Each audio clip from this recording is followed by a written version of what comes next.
这10几年来呢，为越南过来咱台湾的这个新移民呢，愈来愈多加上咱台湾甲越南两国之间的这个经济啦、教育啦、文化交流愈来愈多所以咱国内慢慢豆豆形成一个越南研究的一个风气所以咱今年嘛特别办这个台湾的这份比较研究的国际研讨会，咱嘛邀请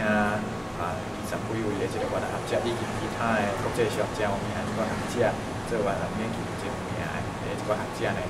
共同来参与这届的这个研讨会。咱这届总差有正10个国家的学者来参与，总有63篇的论文要来发表包括国内外我相信咱这个研讨会呢，希望会当带动咱国内这个越南研究的一个学术风气。除了这越南研究之外，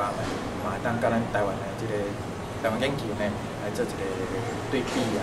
台湾研究这个领域呢，这嘛算是一个正新的领域，这嘛是咱为虾米要来办这届研讨会的最主要的目的。